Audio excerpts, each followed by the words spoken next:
We're on a mission from God. Wendy? Stay away! So I got that going for me. Darling? Looks like I picked the wrong week to quit sniffing glue. Light of my life. We enjoy your films. I am a human being. I thought they smelled bad on the outside.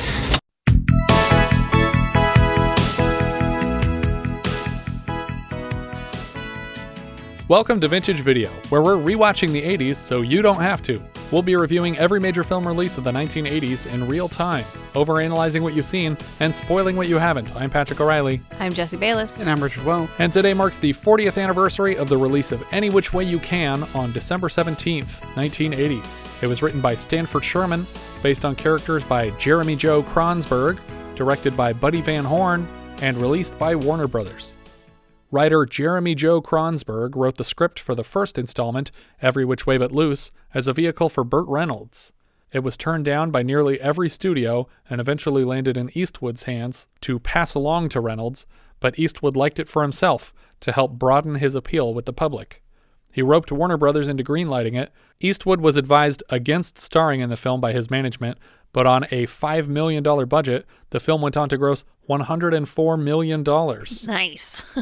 And Burt Reynolds was like, well, now I got to do a movie with an animal. Yeah, he didn't care. Smokey and the Bandit 2, it's coming. Stat. I think that Clint Eastwood, I feel like the juxtaposition of Clint Eastwood based on his previous filmography in this movie is what sold it. Is what made it more appealing than it would have for Burt Reynolds, because I think Burt Reynolds is less serious. Expect him to hang out with an ape. Yeah. Its follow-up, Any Which Way, cost $15 million and grossed $70 million, diminishing returns, but still a successful film. Better than a lot of other movies that came out this year. Manus, the orangutan that played Clyde in the first film, had aged out of the part and was replaced in this installment by two younger apes, CJ and Buddha. Trigger warning here for people who are sensitive to animal abuse. You might want to skip the next minute or so. PETA has made numerous allegations of animal abuse against the keepers of the franchise, specifically alleging that on the set of the first film, Manus was sprayed with mace and beaten with an iron pipe to keep him docile, which sounds counterintuitive to me. They also allege that Buddha, one of the replacement apes from this film, was caught stealing donuts from the craft services table and in return was beaten with an axe handle until he suffered a cerebral hemorrhage and died. PETA has never presented any evidence for any of their allegations, and ordinarily I wouldn't trust them at all because they have a tendency to make up charges whole cloth, presuming the ends justify the means, but considering the animal abuse that wasn't even cut out of this film, I'm just going to assume that everybody's an asshole in this situation. This was Eastwood's second to last appearance alongside real-life girlfriend Sondra Locke. According to Sondra Locke's autobiography, to bulk up for his role in this film, Eastwood took megadoses of vitamins and ate lots of boiled potatoes. It definitely shows in the film, but I'm surprised nobody recommended just working out. Hey, Clint, maybe you want to hop on this bench press? No, I'm going to take some pills and eat this huge tray of potatoes, thanks. That's how I diet, too. Potatoes, they're full of nutrients. Yumminess? Full of vitamin muscle. Nutriments. Yes, this is all muscle, Richard, right here. My baked potato. These potatoes have all 6 essential nutrimites to fortify my X zone. It's made with the power of 7 different kinds of apples. We open with aerial footage of a freeway in Los Angeles as Ray Charles and Clint Eastwood sing the film's theme, Beers to You. When Uncle Sam called us up, we hit that eastern sand. Fought like hell for 3 long years in that South Asian land. We met a few foreign ladies. We drank a lot of lukewarm beer. I remember.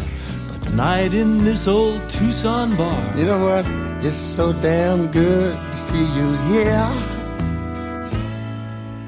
Here's to you, old amigo, for all the good times. Our opening credits indicate that this will be our second film of the year with Clint Eastwood, Sondra Locke, and Geoffrey Lewis, probably others.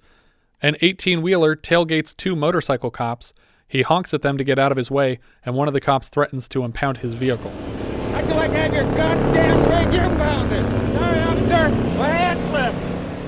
A work truck fully loaded with lumber and day laborers drives alongside another motorcycle cop. One of the men riding on the outside of this truck waves a handful of cash and bets it all on Philo, Eastwood's character. The cop says, "We'll see about that," and all these vehicles pull into a vacant lot outside some sort of processing plant. A huge crowd of half civilians and half police trade money as Philo and Orville, played by Geoffrey Lewis, show up in a pickup truck with an orangutan named Clyde. I think we decided that they're not siblings. They're not brothers. Even though the IMDb said that they were brothers. IMDb said they were, but I just looked it up, and his last name, Orville's last name, is Boggs, which is not the same as Beddoe? Beddoe.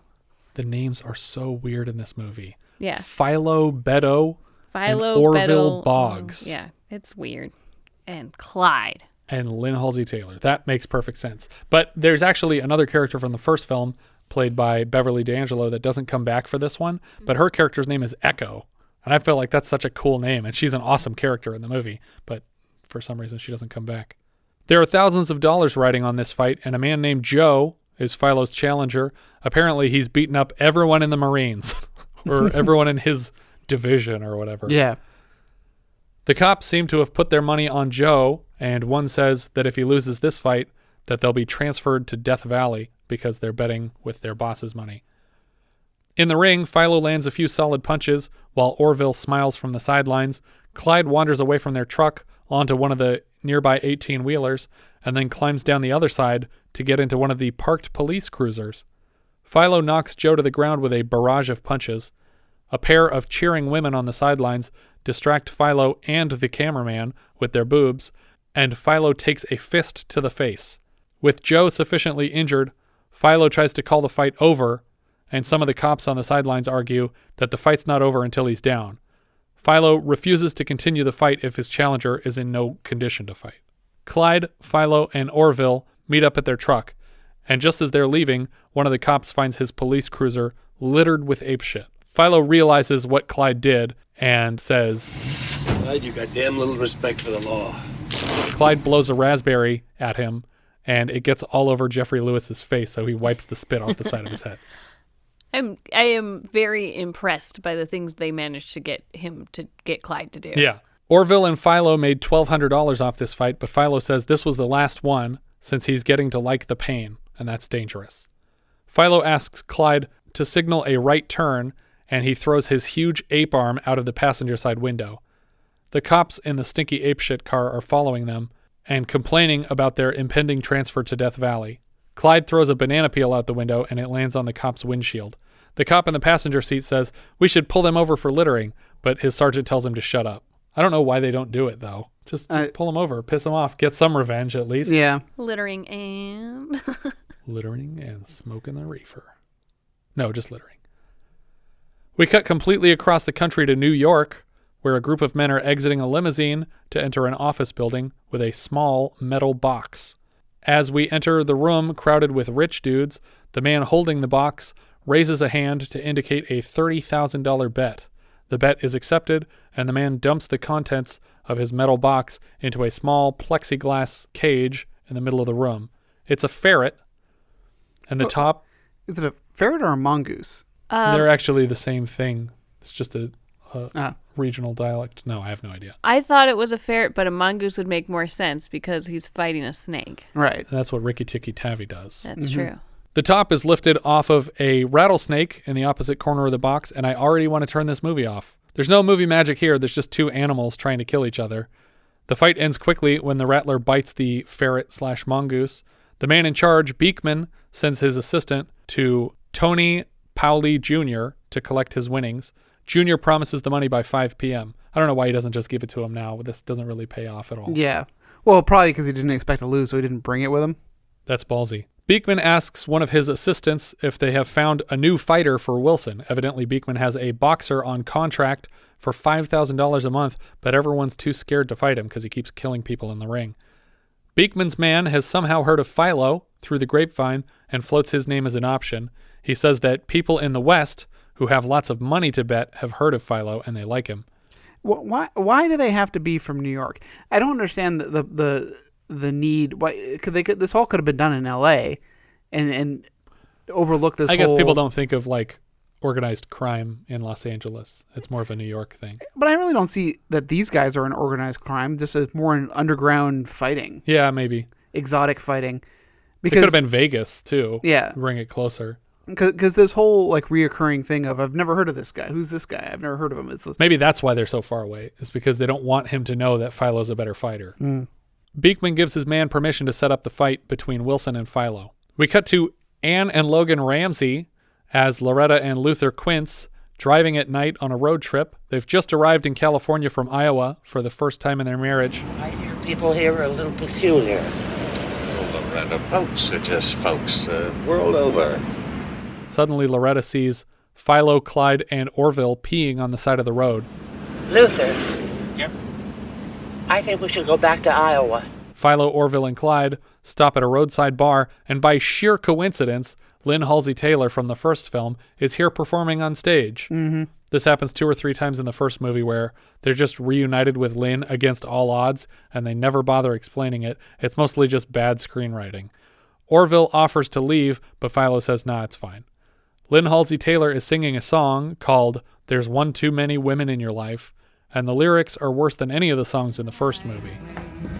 I know it's wrong to want you, but God knows it feels so right. Just stay a little longer before you go to her tonight. There's one too many women. Didn't tell me she was here. I didn't know. We can go. I think Sondra Locke is doing her own singing here. Yeah, because it has her voice. Like, yeah. Like if someone's imitating her singing, they're doing an amazing job. Right. And if it wasn't her singing, the person singing would probably be better. She's also singing with 2 other guys for most of the chorus, which was probably to mask the fact that she is not a singer. Mm-hmm. After her song, she takes a seat at the bar next to Philo and apologizes for how she left things, which makes me sad because of how awful Eastwood was to her in their real life, and he even gets to play the good guy in the movies. He asks her to leave, and she obliges, but Clyde blows a raspberry at Philo and then goes to join Lynn at the other end of the bar. Lynn tries to pave out that dumb plot hole by explaining that she heard somewhere that Philo hits this bar a lot and offered to sing for nothing so that she could talk to him the next time he came in. I'm surprised they're not charging her to sing, though, because it has to be driving some people out. Clyde pounds the bar twice and is quickly given a beer by the bartender.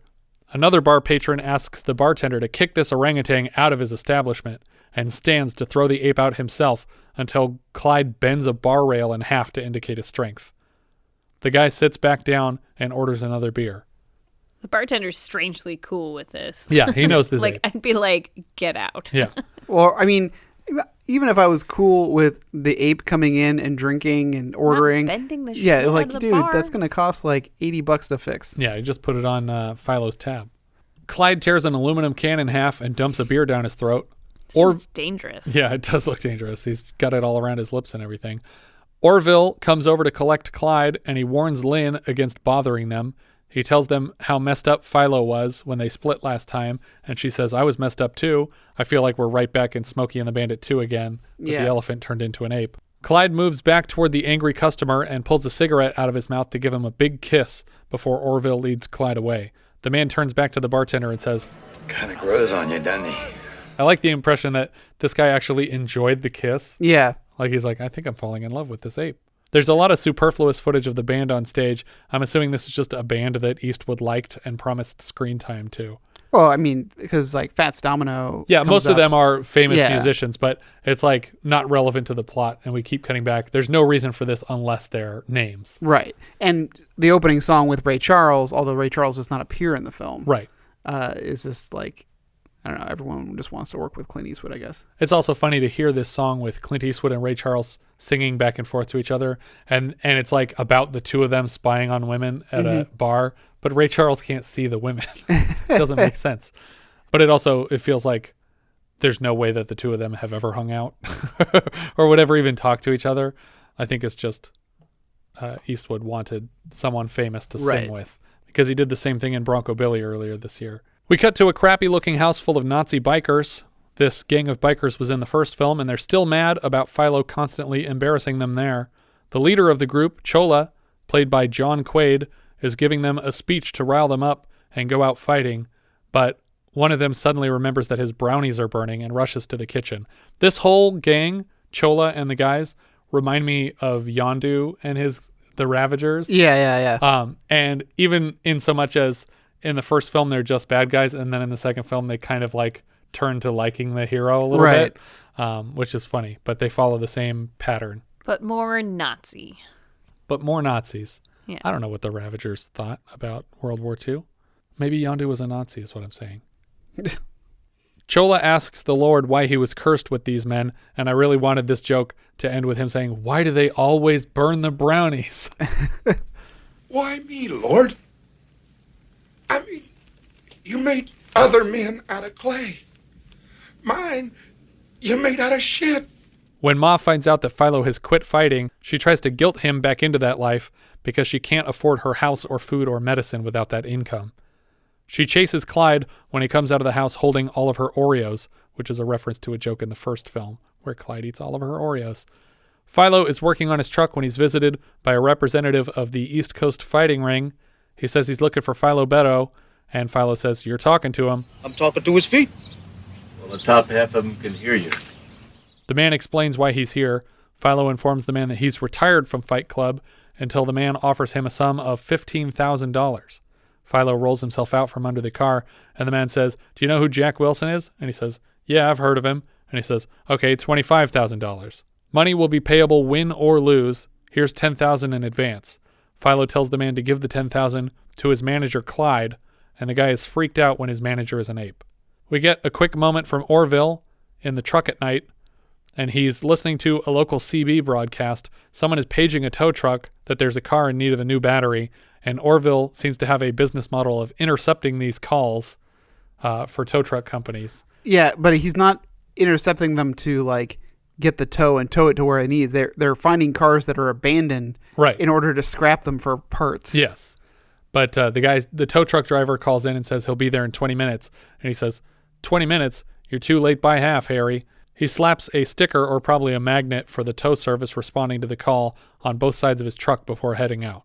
It reminds me of a skit from the original Tom Green show called Undercutters, where he would wait outside of a house when a person ordered pizza, and then he would race up to the door and beat the delivery driver to the door of the house, and he would have a blank cheese pizza and then a tackle box full of toppings, and he'd be like, "What did you order? What did you order?" And like try and put the pizza together there on the porch. And obviously he almost got punched by the homeowners and the delivery people. I still remember the theme song went, da da da da da da, undercutters. Philo is looking for Clyde and finds his mother sifting through the junk in the shed. Clearly she's looking for this wad of cash she saw a man give to the ape earlier, but she pretends that she's just tidying up because she cares so much about Philo and Clyde.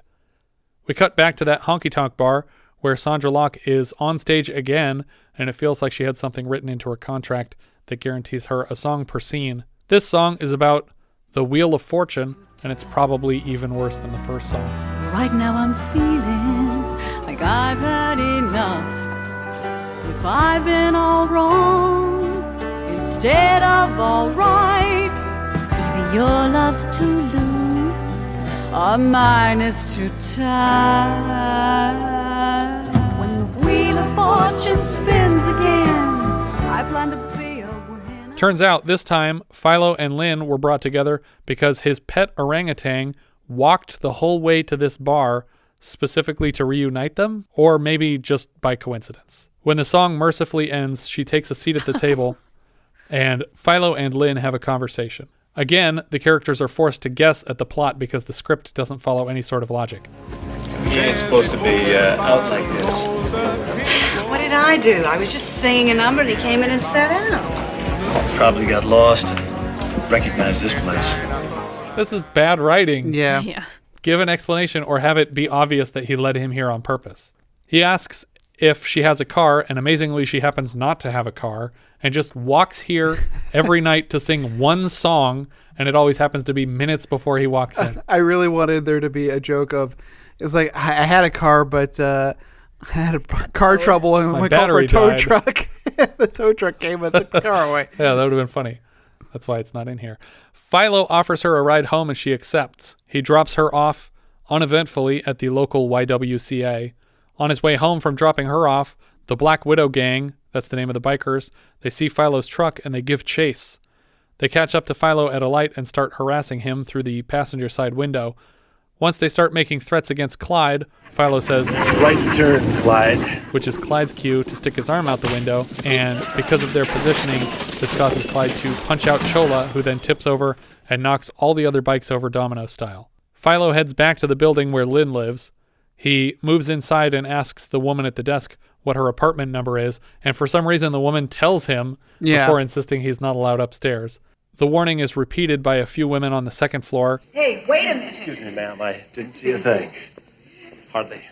You aren't allowed up here. As he passes them, and then he knocks on Lynn's door. Once she lets him into the room, she says, You're not allowed up here. Well, it must be true. You're the third person who's told me that. He invites her to come stay at his house, where evidently they have an extra room. She doesn't want a handout from him, and he says he's a friend, and this isn't a handout, it's a hand up. The woman in the lobby called the police when Philo headed upstairs, and when they knock on Lynn's door, she pretends to be here alone so the cops will go away.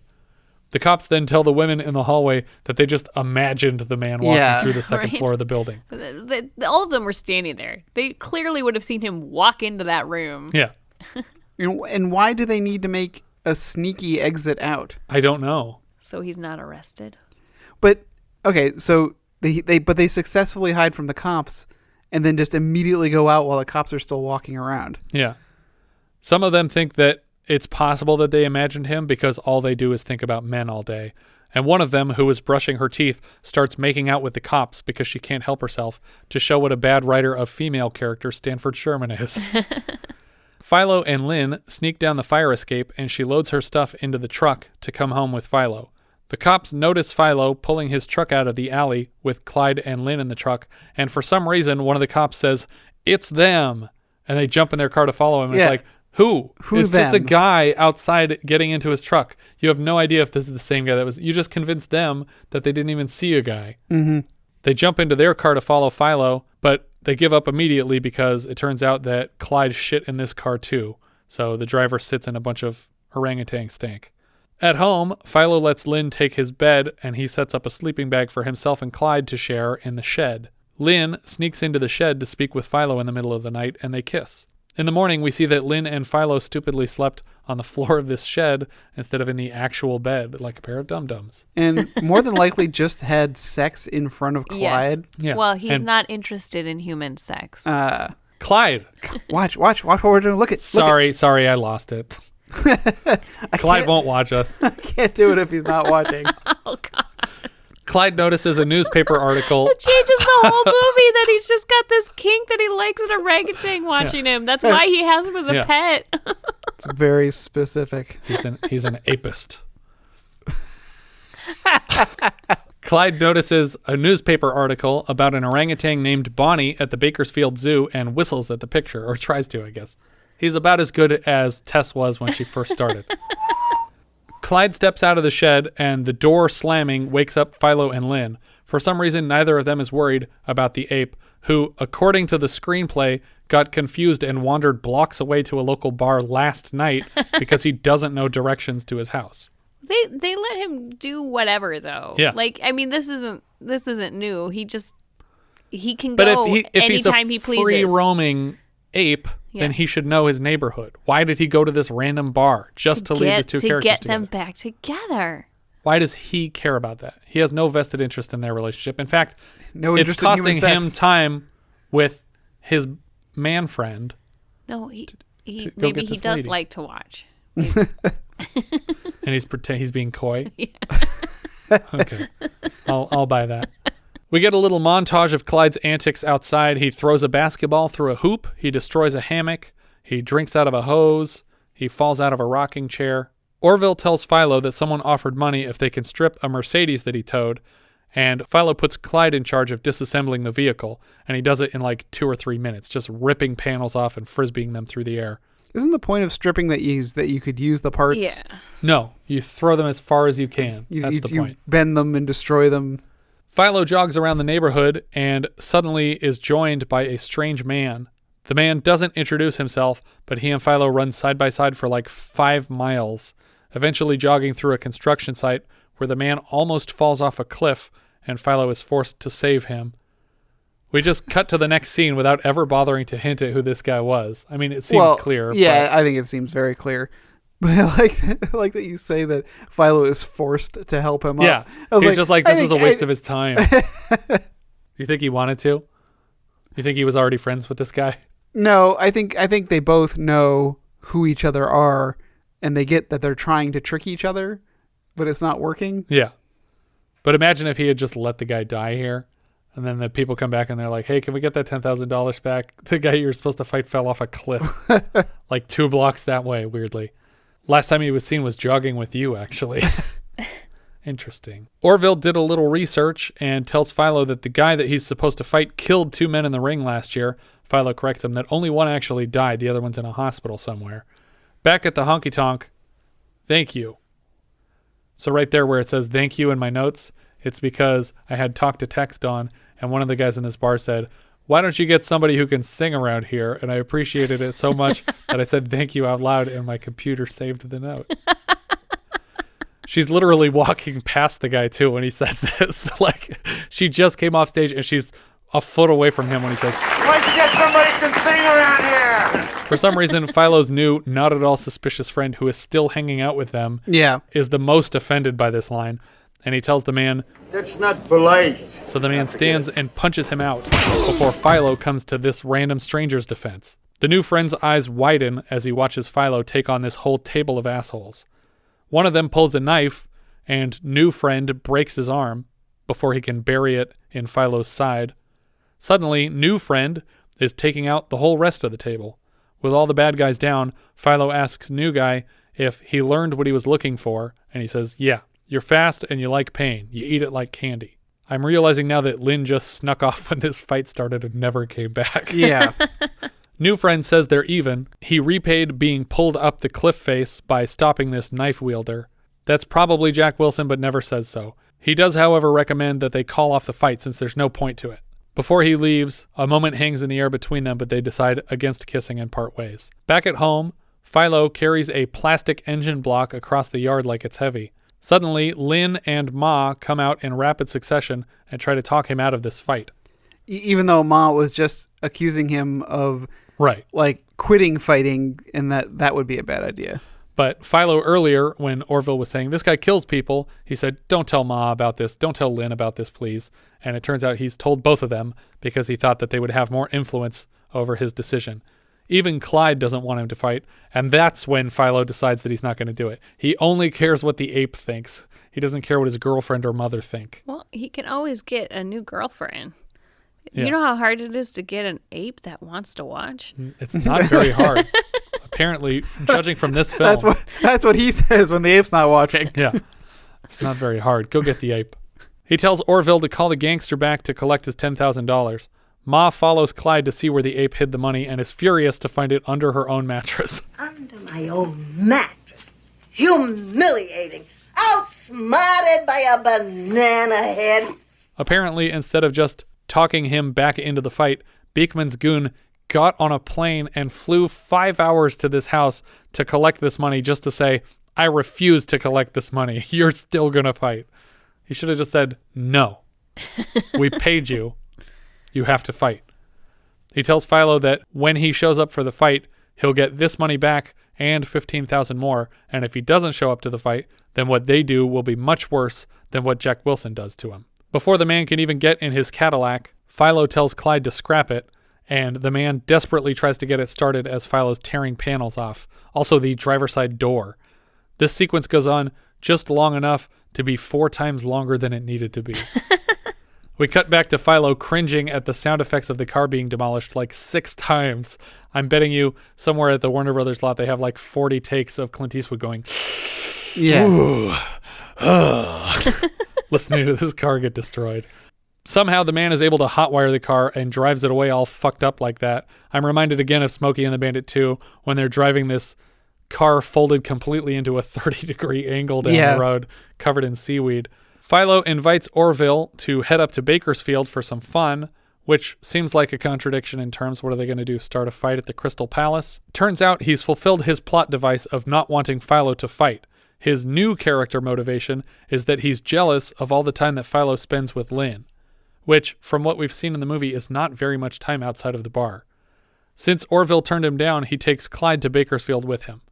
The motorcycle gang is watching from across the street and follows them as well. Somewhere in North Hollywood, the biker gang is chasing Philo through the streets.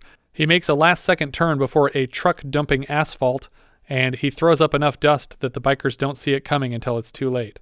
Philo swerves away from it, and all the bikers go right through this scalding hot asphalt. The bikers continue until they have Philo cornered, but the asphalt that's completely coating them is hardening quickly, and suddenly they're all frozen in place, unable to fight him. Now, correct me if I'm wrong, but this, shower line of, asphalt coming out, I think those machines exist, but they're not, 5-6 feet in the air. No, they're usually right above the ground. They're right above the ground. They're a few inches off the ground as they spray asphalt. So what is this doing 6 feet in the air? It's an experimental one. They were testing a new thing and it didn't work out. And I feel like this whole gag of hardening concrete-esque asphalt would be funnier if it was just concrete. Just have them hit a cement truck or something like that and get it dumped on them in some kind of way. Because I'm sure asphalt hardens, I feel like the liquid hotness of it would have, most of it would have dripped off of them. Yeah, but I also think that it plays into another change for the rest of the story. That asphalt or that concrete wouldn't have made as much sense. But as they harden completely into statues, one by one they start falling over, unable to catch themselves. Philo says he can't just leave them here like this. So we cut to the last of the bikers, Cholla, being lowered by a crane truck in a hospital courtyard, and they tell him that they're going to get him, and he says, well, yeah, you guys owe me $40 because I had to rent this truck, which is crazy cheap for the truck. No, it's his truck. He had to rent the crane. That's what I mean. He had to rent the crane for the truck. Right. But $40 seems crazy cheap for this piece of equipment. Maybe not. I don't know. Your Home Depot day rentals, they're reasonable. He asks the doctor, be able to get this stuff off? Sure. We'll just peel them like bananas. Of course, that tar will take most of the hair off with it. Painful? Moderately. We cut right to the Bakersfield Zoo at night. I'm assuming the plan was always to break in after hours, so why did they leave it 2 in the afternoon if Bakersfield is only 3 hours away? Either way, they're at the zoo now, outside of the orangutan enclosure. Apparently Philo is coaching Clyde on how to date rape this other orangutan. He gives him a banana stuffed with pills to start with, and if that doesn't work, he gives the ape a full syringe of some sort of sedative. Now, if that doesn't work, just pop her in the ass and squeeze the bulb. Got that? Clyde immediately injects himself in the leg and passes out. Philo makes fun of Clyde like he's the idiot and not the dude that just gave a loaded syringe of Thorazine to a fucking ape. Philo drags Clyde's corpse out to the truck. He's not dead. He drags Clyde out to the truck and then heads back into the zoo to ape nap one of the orangutans at random. Hopefully the girl. He's going to have to check. Yeah. No, he said, I'm going to grab one of you. I hope it's the right one. Back at home, Ma is reading the newspaper at the kitchen table when she's introduced to Beekman's World of Pain. I was waiting for a Beekman's World joke to come in. By which, I mean a bunch of Beekman's dudes kick in the door and start roughhousing the place. With a loaded gun to Orville's head, Ma finally admits that Philo went to Bakersfield, and the men knock Orville out and leave. Ma steals Orville's keys to follow them. Can I just say how annoying it is that all these characters have such weird names? Philo, Orville, and Clyde. Even after typing them out a couple dozen times each, I keep forgetting everyone's names constantly because they're so weird. Ma steals Orville's truck, even though it's currently towing a Volkswagen Bug. Philo, Lynn, and Clyde and his new ape pull up to the Pink Cloud Inn in Bakersfield. The manager of the motel thinks he's seeing things because on his small television, he's watching a show about apes. He changes the channel to find King Kong and then some weird ape cartoon. Ma is still driving up here and the Bug has been falling apart the whole time. She's been dragging it on the freeway because it's not attached properly. We keep cutting back and forth, and every time they cut back to her, less and less of the car is still attached. Yeah. So now the back tires are gone and it's throwing sparks all over every lane of traffic as she drives. Philo leaves the apes in a hotel room alone together, expecting what, I don't know, is this like a conjugal visit for Clyde? Yeah. Yes. We cut to the room next door where Loretta and Luther Quince are laying in a bed and disturbed by the rhythmic thumping against the wall of their motel room. Lynn, in her room, demands some sort of courtship ritual from Philo before she agrees to anything in their room. Philo jumps up to hang from the room's chandelier like a monkey. I'm impressed. Will it hold both of us? I'm impressed it was able to hold one of them. Yeah. In the ape's room, Clyde is just disassembling furniture and throwing it at the walls. Anne Ramsey in the room next door still thinks that the sounds coming from the ape room are obscene and starts packing to leave when her husband catches sight of her butt and starts approaching her making animal sounds. He lifts a chair to throw it, but throws out his back in the process. We get a montage of the 3 females in their beds lifting one arm to reach out for their mates.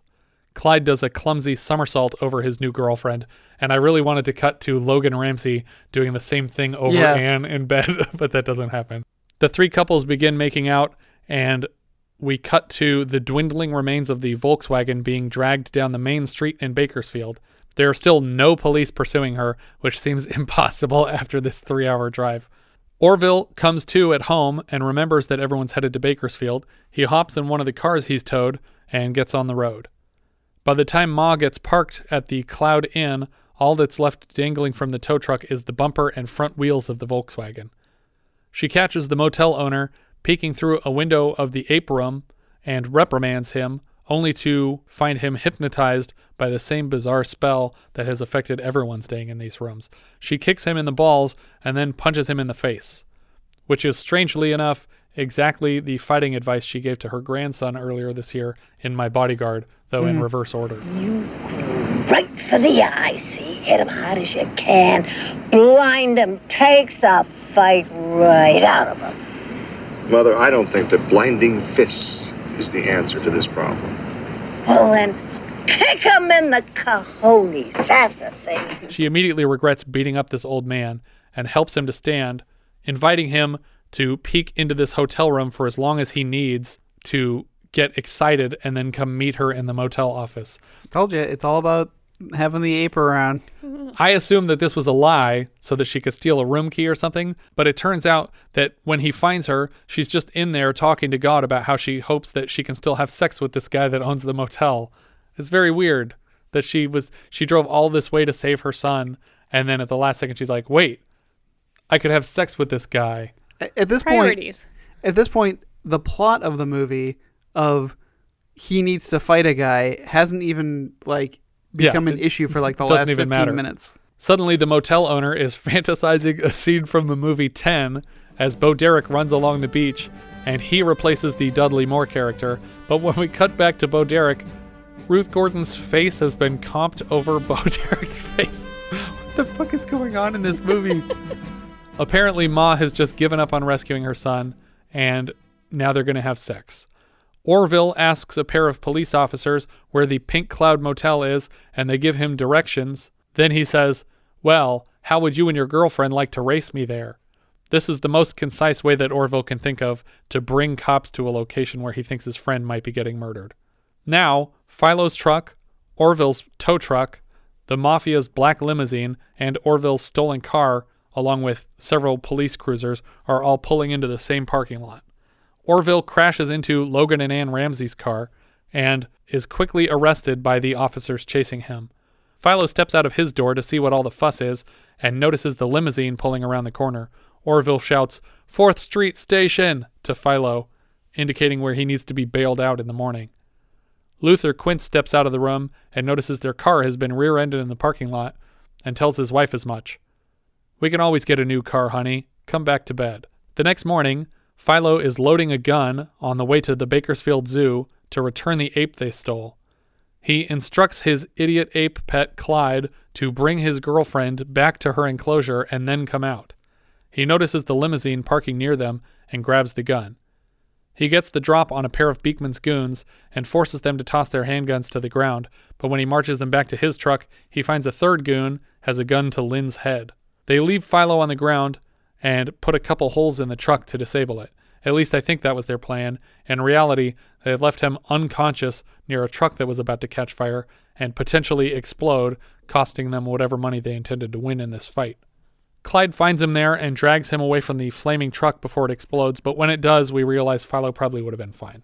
The explosion just goes straight up from the truck. Yeah, but still. Philo, Ma, and Orville take the 5 back to Los Angeles. Oh, Clyde is there too. Both apes are in the back of the truck. I assumed they were just taking this ape for a spin for the night. Yeah. But they kept it. So they put it in the back of the pickup truck and drove back to LA with it. But the ape belongs in Bakersfield. It belongs in a museum. No, that's not right.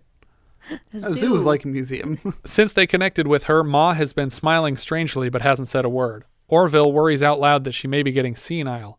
He thinks her brain's going soft. Jelly, Sonny. Jelly. Jelly roll killed my mama. Drove my daddy stone blind. She tells both of the boys that they're going to church next Sunday because God answered her prayers for Dick. Back at home, Philo gets a phone call from the baddies. Yeah, and by the way, Philo's just outside working on engines. Yeah, he's not doing anything to get his girlfriend back. Yeah, he's just back to business as usual. I mean, I know there's not much he can do, but you'd think, like, I don't know, something. I feel like if this actually happened to Clint Eastwood, what he would do is he would go home and work on his car some more. I feel like he's a method actor. But he answers the phone and he hears the words, Jackson, Wyoming, Saturday, noon. Not until I talk to her.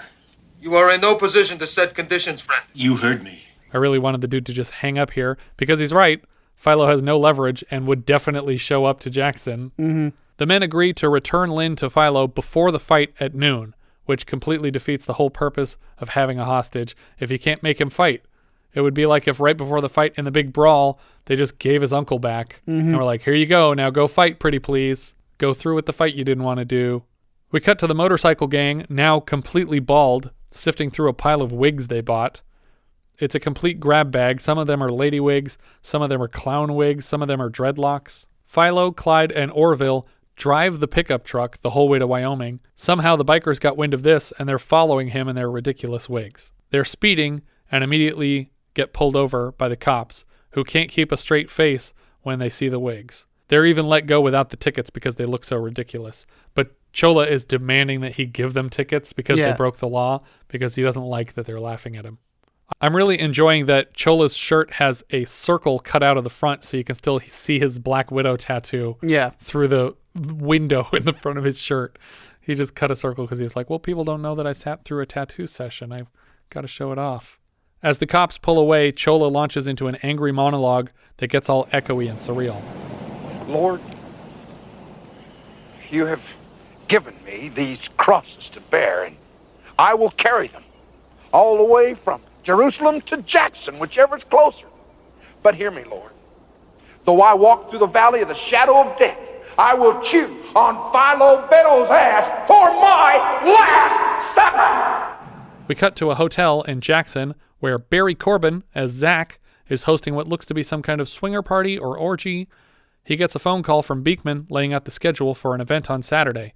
He tells him Philo Beddoe and Jack Wilson will be fighting, but Zack seems never to have heard of Philo Beddoe. He asks one of his partygoers what the odds are for Philo versus Jack, and eventually tells Beekman he'll be there for the fight.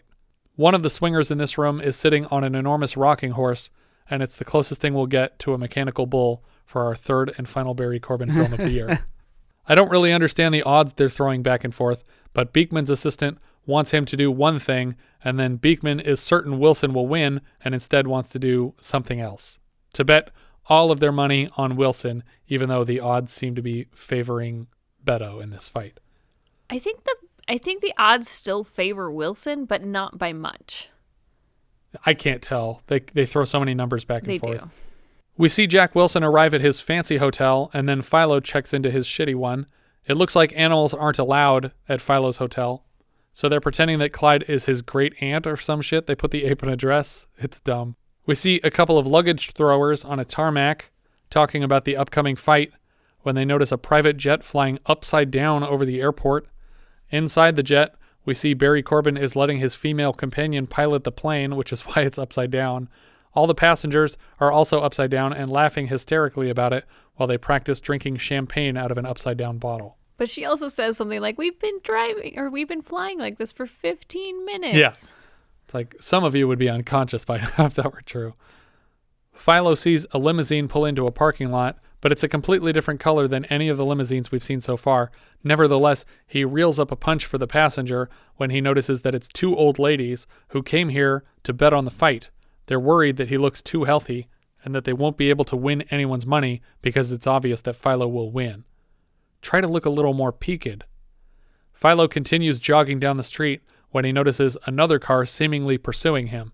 Again, he winds up a punch and puts it through the driver's side window before thinking to look through the transparent window to see that these are not the people who took his girlfriend. It's Barry Corbin, and he's very pissed off at Philo, not for punching the window and breaking it, but for potentially hurting his hand. It sounds like Barry Corbin, as this Zack character, is putting all of his money on Philo. No booze, no parties, in bed by 8 o'clock. You can count on that. Suddenly, Philo and Jack Wilson are jogging together again, and everyone in town is very excited to see this. It looks like literally everyone in this whole town has money on the fight. There's a phone call to Beekman's room, and it's Tony Paolo here to see Beekman. Beekman assumes it's Junior, who lost the fight by betting $30,000 on a bad mongoose earlier, but his assistant corrects him that this is Senior, not Junior. Big Tony? Big Tony! What was he coming here for? Big Tony enters and explains that when he heard about the huge wager that Beekman was making, with no layoff, he decided to get in on the bet and wants to put $1 million on the fight. I don't understand layoff. I don't either. I don't know what he means by that. I don't understand any of those gambling terms. But I'm also still not sure if this guy, I guess this guy's betting on Philo, even though he heard that his employee is making a huge bet on Wilson. Mm-hmm. Senior is here, Big Tony is here to bet $1 million on Philo. In the middle of the night, Great Aunt Hortense, aka Clyde, sneaks out of their hotel room. The motel owner is reading a Playboy magazine with Dorothy Stratton on the cover, who we had earlier this year as the title character of Galaxina, when he notices Clyde coming out of their room. He moves outside and opens his robe to flash the ape, who flashes him back. When the motel owner realizes this is not a human, he throws Philo out the following morning. Why did they bring the ape again? Why is it in this movie? It really hasn't been relevant at all this time. I think it's just supposed to be like a comical concept, like we have this other character who's, but just happens to be an ape. But it's not like the elephant where the whole point of the movie was moving it from Florida to Texas. No, it's a character. Yeah. Are you saying Charlotte wasn't a character? No. Elephantist. Jack meets with Philo and Orville and Clyde and tells them that he figured out where they're keeping Lynn. They head straight there. Well, yeah. We did we mention that Philo and Jack talked about Lynn? Like, while they were jogging. Yeah. Philo had mentioned that the guys Jack is working for have Lynn as a hostage, and Jack says, "I didn't know that. Right. I don't know what these guys do." And he just fights for money. That's all he does. That's right. But he figured out where they're keeping Lynn, and they head straight there. When the men come out of a hotel with Lynn, Orville grabs her, and Jack and Philo take turns beating up the rest of the group. One of the men shoots Orville in the shoulder during this skirmish, and then another levels a handgun at Jack Wilson until Philo shouts, "Right turn, Clyde!" again, and he punches the gunman out of the car. Philo lifts Orville to get him to an ambulance as quickly as possible, and he tells Lynn to call the police on the rest of these guys. Jack Wilson says, "No, police weren't a part of this deal. I'll handle these guys myself." He tells them, since he just saved their ass, that they owe him one, and he tells them to drive west until they see the surf. This is dumb, because they would obviously be more scared of the mafia than they are of Jack Wilson, and they're not going to disobey a direct order like that. More likely one of them would just shoot him here with another gun they have stashed somewhere. After all of this disagreement, and even though they already have Lynn back, Philo still hasn't decided if he's going to go through with the fight. Yeah. At this point, it depends on if Jack wants to go through with it, because if only one person shows up, then he's the automatic winner, and Philo doesn't want the poorer people to lose money just because he didn't show up. It looks a lot like the fight is canceled, and everyone's leaving their hotel rooms. People are complaining out loud about how much money they spent getting here. It's still gnawing at Philo and Jack not knowing for certain which one of them would have won the fight, so they decide to have a fight in secret at a barn on the edge of town. Well, they canceled the fight because they both decided not to show up. Right, exactly. So, if neither shows up, then it's not a forfeit. Then all bets are off. Yeah. Which Beekman's assistant is excited to hear because he thinks they've been taking some stupid risks. Right. But Beekman is mad because so much work and money went into just getting the event together. But it's still better than losing all this money on the fight. Right, because he would have had to pay $3 million if Philo wins. But they start this fight in this barn, and a couple of neighborhood kids stumble upon it and then bring it to the attention of some police, and then suddenly the whole town knows that this fight is back on. Word is traveling by CB radio and telephone. Everyone's hanging U-turns and flying back to town. Barry Corbin's plane is on the tarmac, and he decides to just drive it out of the airport and back to town. Yeah, he's driving this plane, which would be like sucking people up into the engine as they were getting too close. The next shot is another confusing moment. All the biker gang are on foot now, and they're running through town in Jackson, Wyoming. Second in command of the bikers asks Cholla why they're on foot now when they had motorcycles in the last scene, and Cholla says, I told you, the cops chased the bikes! Is this the best the screenwriter could do to explain why they don't have bikes? Yeah. How could 40 bikes have disappeared so discreetly? Well, they do explain it. They explain it, but there's no way that these other bikers wouldn't notice. They were sitting on a motorcycle, and then the motorcycle just wasn't under them anymore. Everybody watches through the windows of this barn as the fight rages on inside until Philo and Jack come crashing out of a wall like Kool-Aid men. We see Main Street in Jackson, and people are on foot. Eventually, Barry Corbin's private jet is just rolling down Main Street. Despite the film being directed by a stunt coordinator, all the fight scenes seem to be really awful, and every punch that Clint Eastwood throws is seen as a POV from the person getting hit. It's always directly into camera, and they're using the same 3 punch sound effects for every punch in the entire movie. It's actually really boring. Yeah. And like, the only thing that's entertaining about this whole fight is the people watching it, not the fight itself.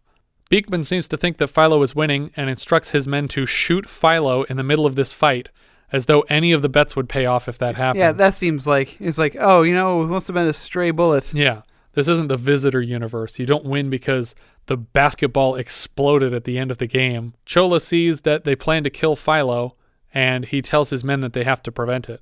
His guys don't understand until Cholla comes clean and admits that the police didn't take the motorcycles. He sold all of them. He sold every single motorcycle in secret. And bet it on Philo. And bet all the money on Philo to win because Philo always wins. Cholla and his men, in their ridiculous wigs, go beat up all of Beekman's foot soldiers.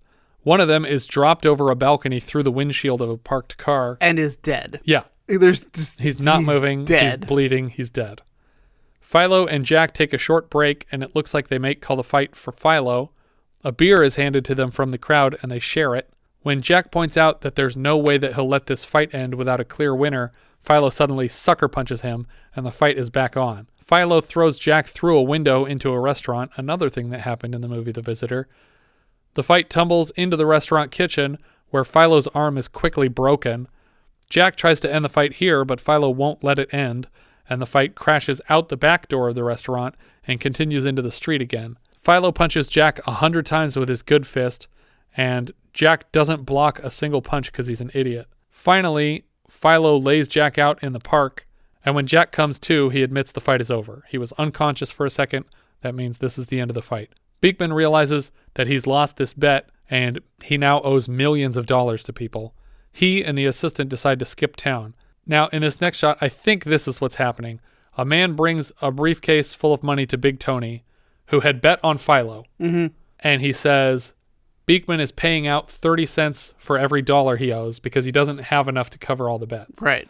But Big Tony is being given 40 cents on the dollar, which is more than anyone else is getting, in exchange for not being murdered. And Big Tony says, great, you promised him that you wouldn't kill him? And he's like, yes, I did. And he's like, awesome. Now go kill him. Yeah. He's like, he gives you this stuff so you promise you don't murder him. Great. Go murder him. Yeah. Because I think he's just happy that the guy said, okay, I'm glad you promised because that meant we got more money. Now go kill the guy like we obviously had to. Zack doesn't seem to care about only getting 30 cents on the dollar because it was worth it to see such a cool fight for him. He's back in his hotel room now playing strip poker with all the other people who were betting on today's event, including the 2 old ladies. I'm going to have to call you on your bloomers, ma'am. Damn it. Chivalry ain't dead in Texas. Beekman's assistant sees Tony's men approaching their hotel room, and they move to jump off the balcony to run away. They find their path to the car blocked by Cholla and the motorcycle gang, still waiting on the last 70 cents for each dollar he owes them. When Tony's men come running out of the hotel, Beekman and his assistant run for it, but Cholla manages to wrestle a briefcase out of his hand before they go. The man asks Cholla why he let them go empty-handed, and Cholla points out that they have the keys to his car, so they're not totally empty-handed, and then he says, and why don't you check out what's in that briefcase? But when he opens it up, it's empty, and they all just start laughing, because it's funny that there was nothing in it. What I really wanted to happen was for Cholla to set this briefcase on the roof of the car, and when they open it, the rattlesnake from earlier is inside. And then he gets bit in the face or some dumb shit, I don't know. Like freaking Kill Bill. Yeah. Michael Madsen. Exactly. He had it in a briefcase too, right? Mm-hmm. Yeah, briefcase full of money. We cut to the $1 Million Cowboy Bar across town where Glenn Campbell is singing Any Which Way You Can on stage. Just love me any which way you can. Philo invites Jack to California, but he doesn't seem interested. Orville says he might stay here in Wyoming with his nurse because he got shot in the shoulder. The next day, Philo stops at a red light and Cholla and his men pull up, and they're still all in this stolen limousine. We got a little debt to settle. You do, huh?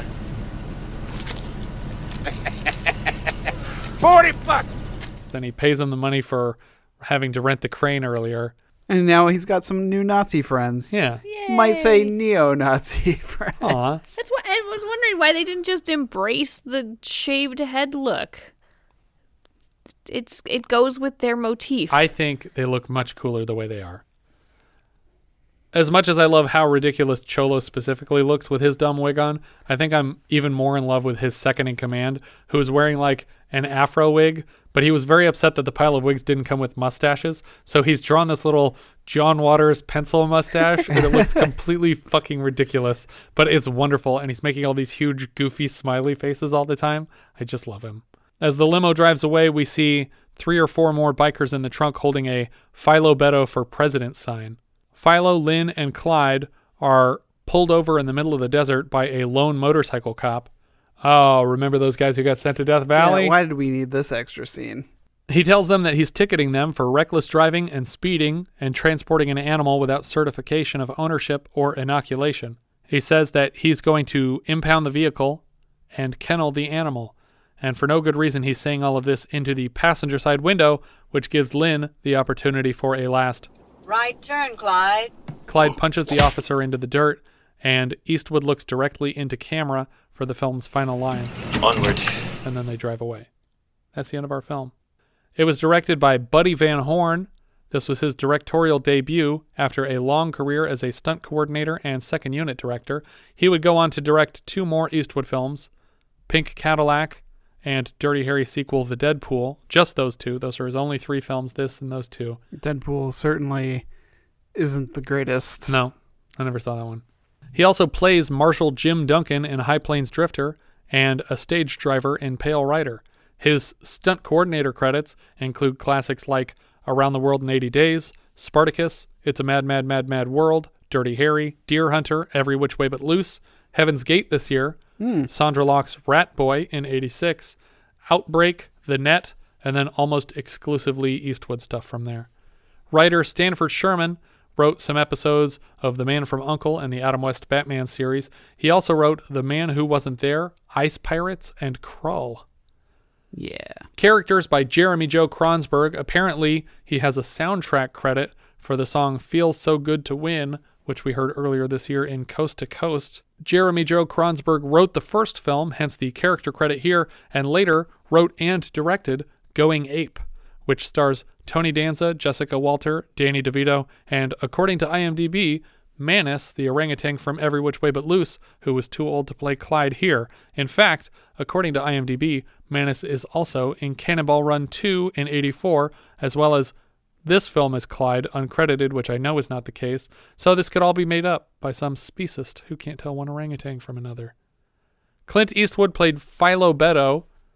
This is Clint Eastwood's second feature for the year after Bronco Billy, which also stars Sondra Locke and Geoffrey Lewis. We went over a big chunk of all their credits in that one, but suffice to say, Eastwood was in a bunch of westerns for TV and film. He's Dirty Harry. He has 4 Oscars for directing and for Best Picture. He doesn't seem to have a sense of humor, and he was kind of awful to Sondra Locke. Sondra Locke played Lynn Halsey-Taylor. Again, we covered her stuff earlier. She's in 6 movies together with Clint, her real-life partner at that time. She also wrote and directed Rat Boy in 86, which, if you didn't hear our Bronco Billy episode, you should check out that trailer. Geoffrey Lewis played Orville. Geoffrey Lewis is awesome. He's in even more movies with Clint than Sondra is.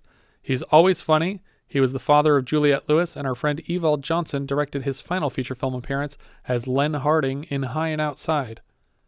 William Smith played Jack Wilson. He plays Strelnikov in Red Dawn, and he played a major in that Uncle Sam horror film. Harry Guardino played James Beekman. He's Bressler in the Dirty Harry films, Dirty Harry and The Enforcer. He's also Kiefer in Roller Coaster. Ruth Gordon played Ma. She's Maud of Harold and Maude. She's Mama in Where's Papa. She's Minnie Castevet in Rosemary's Baby. Mrs. Clover in Inside Daisy Clover. And we also had her as the grandmother character in My Bodyguard earlier this year, Martin Mull's mom. Michael Cavanaugh played Patrick Scarfe. That's the assistant to Mr. Beekman. I don't think he ever says his name in the whole movie. Yeah, I don't remember him But being apparently mentioned. it's Patrick Scarfe is the name. He plays Dr. Malcolm Keogh in The Haunting. He plays a judge in Holes. He's the enforcer. He's in The Enforcer and The Gauntlet with Eastwood. He also played the sheriff on the 1991 reboot of Dark Shadows, a role played in the original series by Dana Elcar.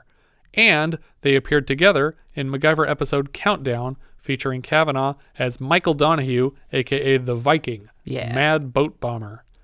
Barry Corbin played Fat Zack. We just had him in Stir Crazy, and before that in Urban Cowboy this year. He's also in No Country, War Games, Critters 2. We just went over this. Roy Jensen was Moody. He played Mulvihill in Chinatown from the director of our previous film. He was Donovan in Soylent Green. We had him earlier this year as Lee Mendenauer in Tom Horn and Blue in Foolin' Around. He'll be back next year for Demonoid and Bustin' Loose. Bill McKinney played Dallas. He played Mountain Man in Deliverance. He played Kern in First Blood, Terrell in The Outlaw Josie Wales, and we had him earlier this year in Carney as Marvin Dill and Bronco Billy as Lefty LeBeau, the draft-dodging marksman. William O'Connell played Elmo. He plays Sim Carstairs in Outlaw Josie Wales. He's Horace Tabor in Paint Your Wagon, and he was previously Elmo in the first installment of this franchise. John Quade played Cholla. He's Comanchero leader in Outlaw Josie Wales. He's a bartender in La Bamba, Cholla in the first film, and we'll see him next as Morgan in Cattle Annie and Little Britches. Al Ruscio played Tony Paoli Sr. He was Leo Cuneo in Godfather Part 3, the police commissioner in The Phantom, and Mr. Carlman in Showgirls. Beans Morocco played the baggage man. This was his third film of the year after Stanley Dowowski, Polish customer in Used Cars, and the shaggy dog in Loose Shoes. He's also Harry in Once Bitten. Julie Brown played Candy. She's blink and you miss it role. She's barely in there, but she is in that last strip poker scene. This was her first feature film appearance. She'll be back next year in The Incredible Shrinking Woman and Bloody Birthday. She's Chloe in Police Academy 2, Candy Pink in Earth Girls Are Easy, and Judy in Shakes the Clown. She was also a regular performer on the short-lived sketch comedy show The Edge with Jennifer Aniston, also starring Tom Kenny, Wayne Knight, Rick Overton, Alan Ruck, and Paul Feig. She's also Mrs. Stoger in Clueless, and the voice of Lisa, the popular Valley Girl character in A Goofy Movie, as well as Minerva Mink on Animaniacs. Glenn Campbell played Glenn Campbell. He was LaBeouf in True Grit. His songs Rhinestone Cowboy and Southern Nights make memorable appearances in films like Guardians of the Galaxy and High School High. Like a rhinestone cowboy, like. And then John Lovitz gets upset because they're scratching his pristine records. He also provides the voice of lead character Chanticleer, a.k.a. the King, in Don Bluth's Rockadoodle. Yeah. Reed Crookshanks played Bald-Headed Trucker. He's Gunsmith in High Plains Drifter. He's a prison guard in 48 Hours and a sergeant in Fletch. Michael Curie played the Wyoming officer who can't help but laugh at the bald motorcycle gang. He's Captain Donnelly in a couple Dirty Harrys. He's Rafferty in Halloween 3, and we'll see him next in Dead and Buried next year. Dick Durock played Joe Casey. We had him already as the Jump Master in The Nude Bomb, And Gregory in Coast to Coast, the assistant to the lady PI, will see him next as Swamp Thing in Swamp Thing, 1982. Yes. He's also Bill Travers in Stand By Me. Michael Fairman played the CHP captain. He's Adlai Stevenson in 13 Days and Jason in Mulholland Drive. We last saw him as Harrison in The Kidnapping of the President. James Gammon played the bartender who didn't care about a monkey ruining his shit. He played Lou Brown in Major League. He was Esco Swanger in Cold Mountain and Marvin Loach in Iron Giant. And Teddy Lee in The Cell. We've had him already this year as the Sorcerer Supreme, Stephen Strange in Urban Cowboy, also with Barry Corbin, and Connie Foxworth in It's My Turn. He's also in a couple 1980s titles like On the Nickel and Below the Belt, which we'll be reviewing on their 41st and 42nd anniversaries respectively, as we have officially put a lock on next year's schedule. Weston Gavin played Beekman's butler. I don't even remember a butler.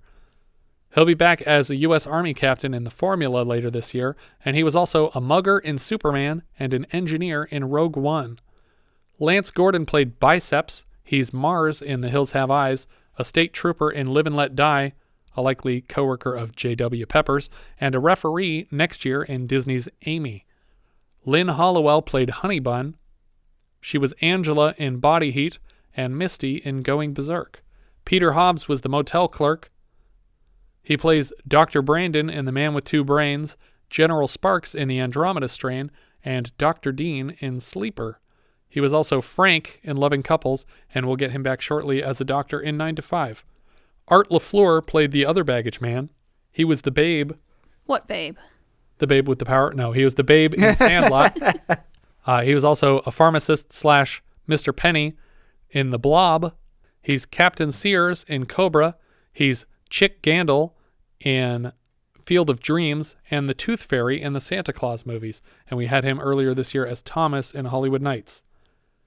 Ken Lerner played Tony Paoli Jr.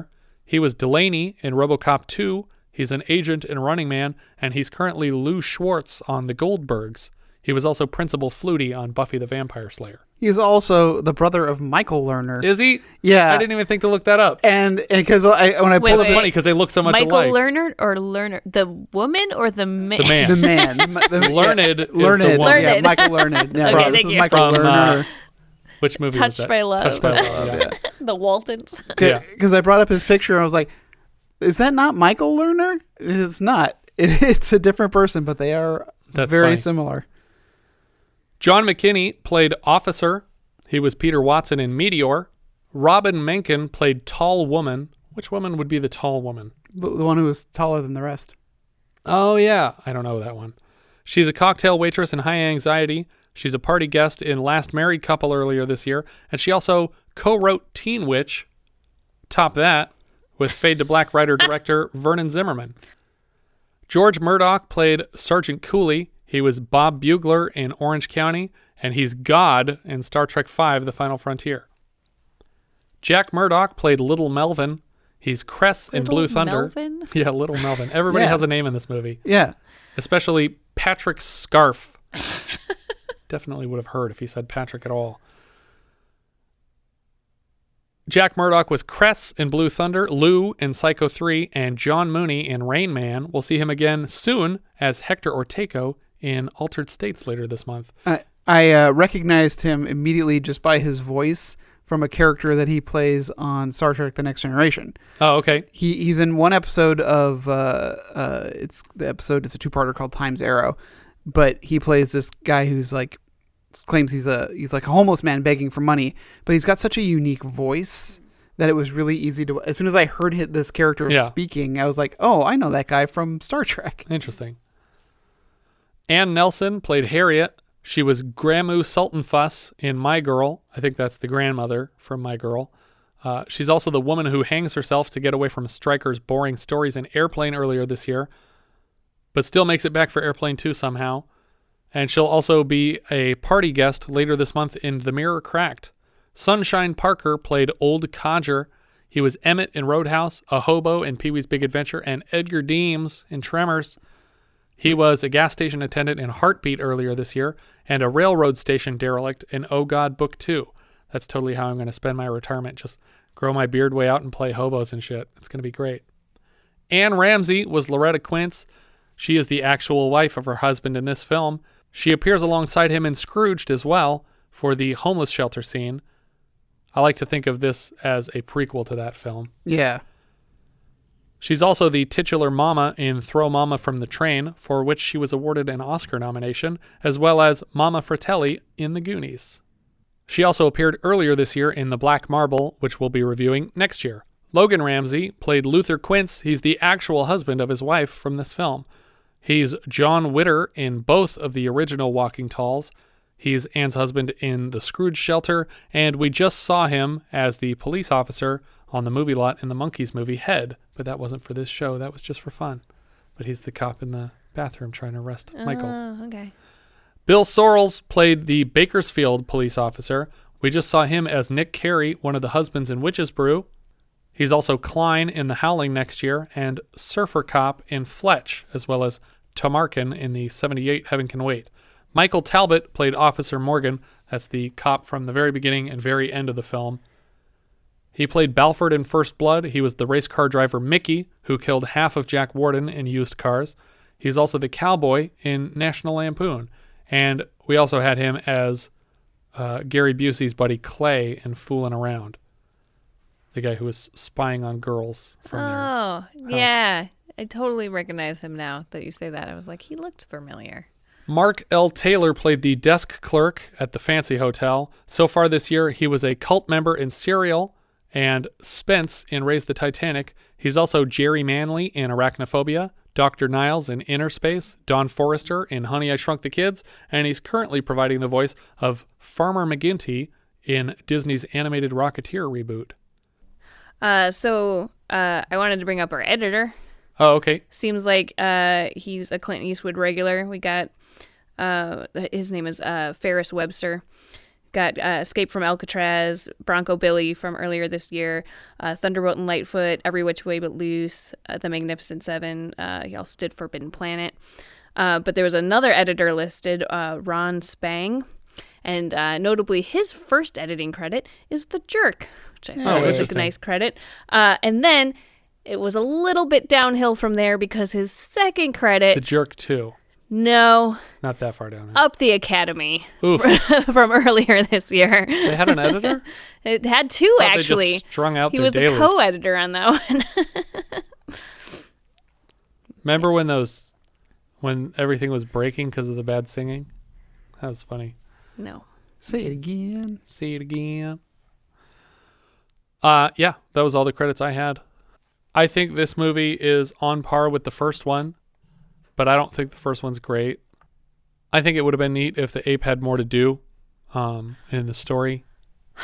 I feel like we watched the first one like a year or two ago because I had never seen it, and I didn't really care for it. Yeah, the first one doesn't make a lot of sense either because the Lynn Halsey character keeps going back and forth from being a friend to a foe. Like, she needs help, she doesn't need help, she's been faking needing help, she wants him to go away. Well, and he's got an entirely different occupation, right? Right. Well, that's what's weird too, is it described him as a trucker turned fighter, but at the beginning of the first movie, he's already a fighter. Okay. So, I don't know. Well, I feel like I liked this one better than that one. Yeah, I think that's probably true. I feel like it was just a little bit more entertaining because it was just, I don't know, more goofy. They definitely gave Ruth Gordon more to do in this one, which I appreciated.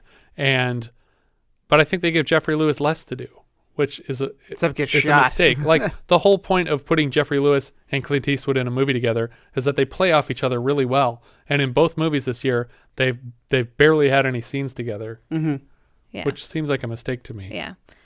I mean, that being said, this one being better than the first still didn't make it great. Right. The fight scenes are boring, and they're the focus. And it's directed by a stunt guy. Yeah. You would have just thought it would be better than it was. And I not that I'm like a prude or anything. It's just like the gratuitous like jokes about sex and having sex, like to the point where there's like this comical scene where multiple couples, including a couple who we don't even know as characters, are having sex, and we're supposed to I guess this is funny because everyone's having sex, and then Ma shows up and then she has sex, And it's like, all the while, like, this is supposed to be about getting this guy to a fight, and there's mobsters chasing them, and it loses its focus a lot. We take this break to do this gag, I guess. After the monkey date rape scene, I'm like, I don't know. I'll watch the rest of this movie. Well, but... it's also weird because, like, basically the whole premise of the film is that these people want him to do a fight, and then he doesn't want to do the fight, so they take his girlfriend to hold her hostage. So they steal the girlfriend back, and then they do the fight anyway. Yeah. And it's still official. Yeah, it's dumb. So it's just like, why did you even bother risking your girlfriend? Why didn't you just do the fight? Yeah. Like, you were already friends with the fighter. You knew he wasn't going to punch you to death. Yeah. Because you had a relationship. Yeah, there was no reason for the call off the fight and have that big, like, running down Main Street. Yeah. The original reason to call off the fight was that you thought he was going to kill you in the ring. And then you go and fight with the guy in some barn where no one's watching, where he could kill you, and he doesn't have to call an ambulance right away for you because no one's watching. No one even knows the fight is They're happening. friends. They wouldn't happen. They just want to know who's better than each other because, I don't know, they have small learned penises. the same thing I don't know. in a ring where they were getting paid to do it. But now he's missed out on $25,000 because he's an idiot. Mm-hmm. He doesn't even get the money now because he tried not to fight for them. Yeah. That's the end of the film. It's, I would say, is this a thumbs up or a thumbs down? I think it's a thumbs down for me. I think it's barely a thumbs down. This is just right under the line of what I'm willing to recommend someone bother to check out. It's a down from me. I only have vague memories of the original, but I don't remember it having anything that was like, wow, that was like a really great Clint Eastwood film. Honestly, the first time I watched, and I watched them both probably in the same sitting, the first time I ever watched these movies, I think my takeaway... two of these in a row? Yeah, and when I was working at Blockbuster, we got 5 free rentals a week, and I would just rent things like in alphabetical order or in franchise order, and so I just sat down and watched them. It was when I was doing my movie I haven't seen every day.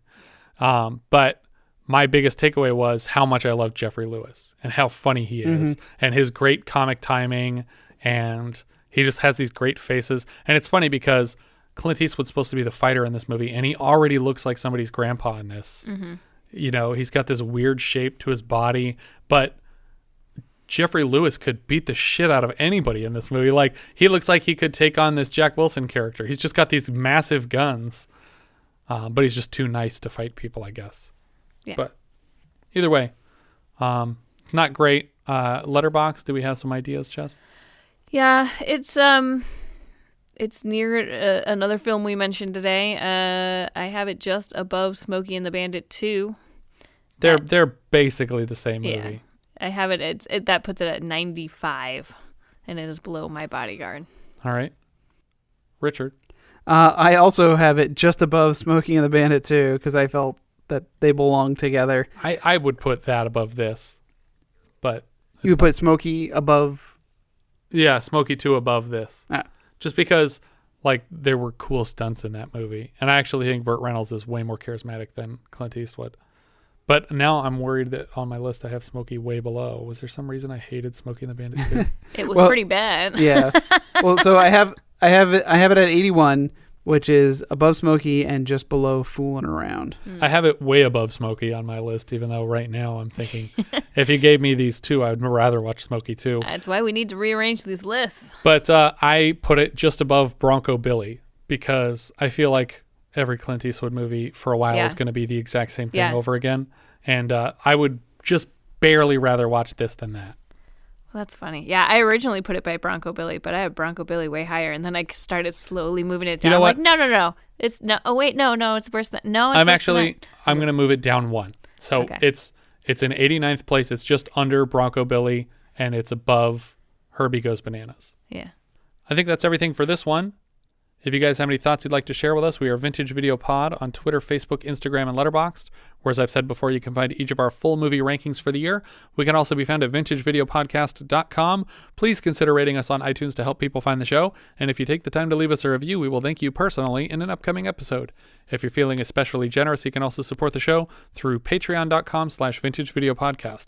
Thank you so much for listening, and I hope you'll join us next time when we'll be discussing Hawk the Slayer, which IMDb describes like so. With the aid of his companions, a man seeks to defeat his evil brother who has taken a nun hostage. We leave you now with the trailer for Hawk the Slayer.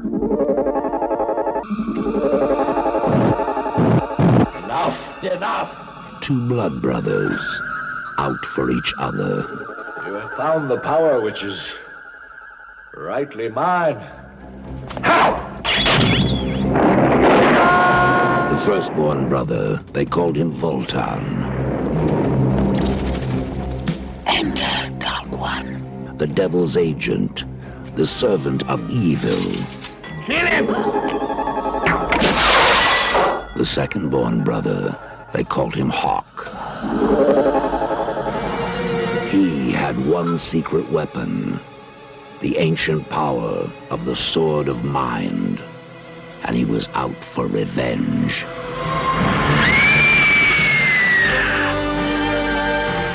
Last thing you will ever see is the woman you love in my arms. I am ready.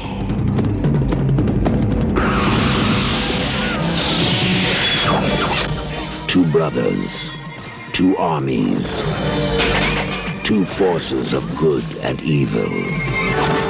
Voltan's army, the devil's army, and Hawk's. A dwarf, a giant, an elfin bowman, a witch, and Hawk.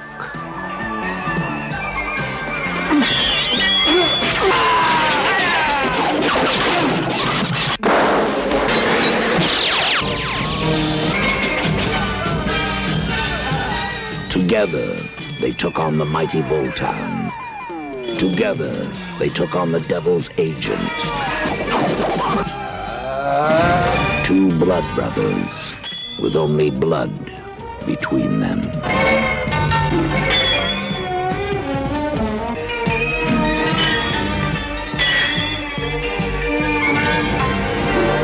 Beyond the edge of darkness, there is a world of sword and sorcery.